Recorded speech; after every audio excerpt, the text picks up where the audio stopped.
All right, what's up? Hey, it has been a while since we've done a brisket, but today we trimmed the brisket up. It was a prime, as always.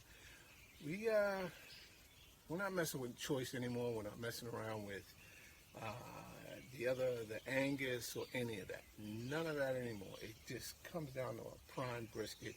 Every cook, otherwise, because the prime is on time. Okay, so this is our little piece. We got about a 10-pound brisket, and we are going to throw it on the smoker. And you know how we do it. Top rack's where it's at, and we look forward to a nice cook. Probably about 7 hours, I'm going to say on my line. But it's been a while since I've put anything on the line. So, here we go. Top rack, point is always facing the fire. And we'll pull this out. Slide it on. Oh, we got a little sizzle that time. And we're going to love this. It's the 5th of July, and we're going to enjoy this brisket when it's done. Same principles as always. We're going to put it on for about 3.5, 4 hours. After that, we're going to wrap it. And then once we get it up to about 206 degrees, we're going to let it rest for about 8 hours. And then we'll let it rest for, because at that time it was probably going to be, later in the evening, or if not tomorrow. And then what we'll do is we'll heat it back up to about 150, 160, and then we'll eat it. But we're rocking and rolling right now.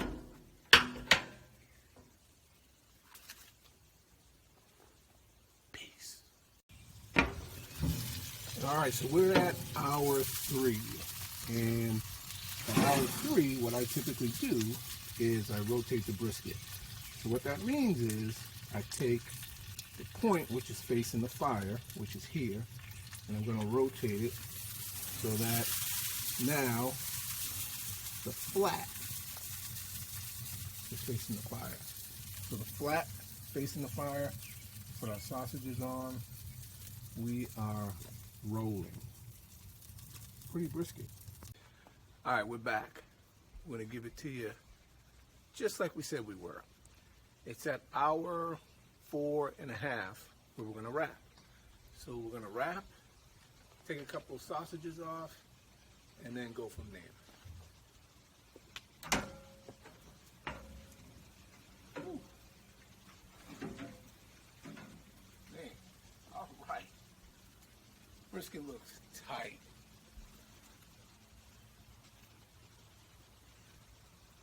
Now, I haven't done this in a while, so I don't know how my hands are going to react.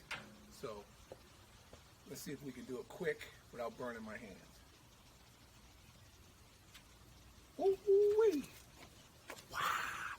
That hurt. But, we got our brisket. It tastes phenomenal. We're going to wrap it.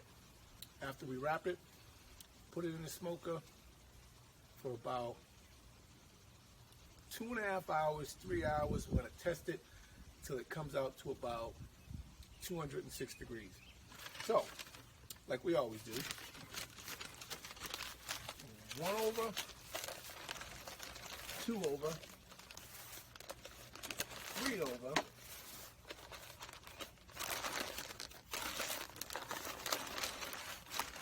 4 over.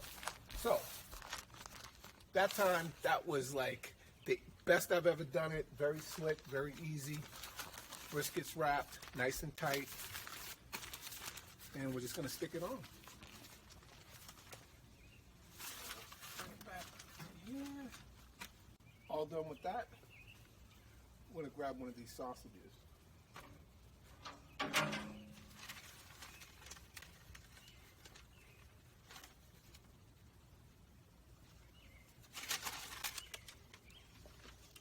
Bring it to you. Oh, that's nice. Here we go. We got our sausages. We got our brisket nice and wrapped, 4 over, and we'll see this guy in 2.5 hours later. All right, you can't see by the thermometer, but we've hit our goal. Boom, right at about 207, 208. We're gonna pull the brisket.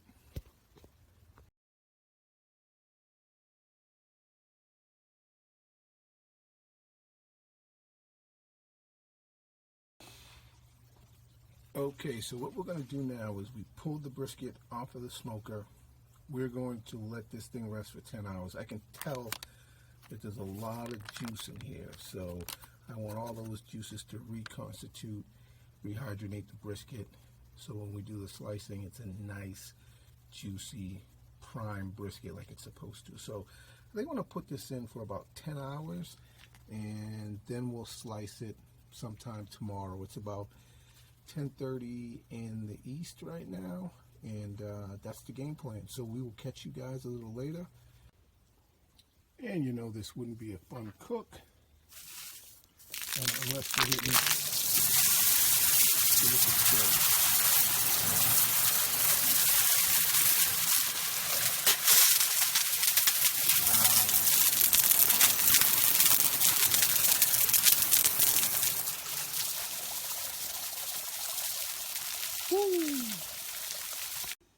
All right, so it's about 13 hours later. We let this thing rest, and I'm gonna show you.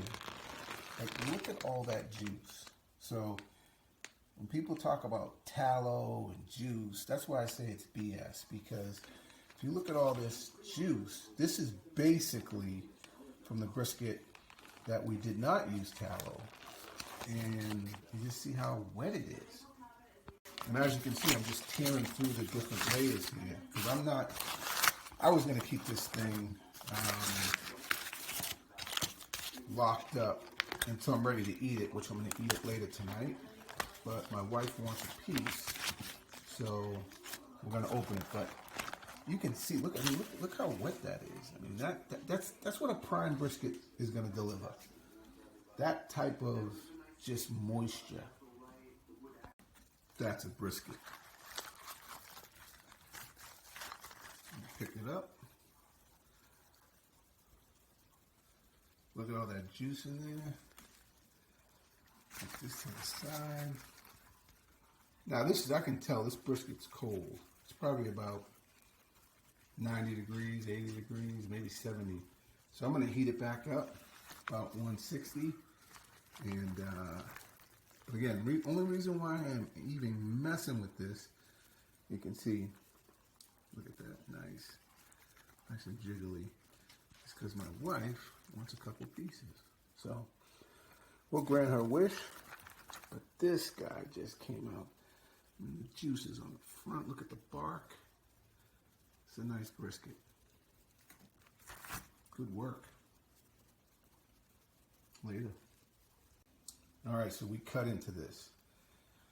And what I'm going to do is just take a couple pieces. This is off the flat, so, I mean, look at the middle finger test. Now, ooh, shit. That shit broke. All right, let's see what the deal is.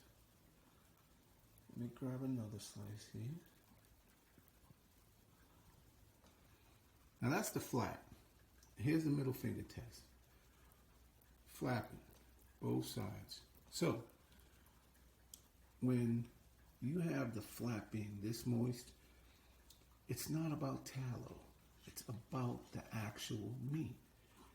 It is about the marbling within the meat. That's just crumbling apart. Look at that. I mean, this is just incredible.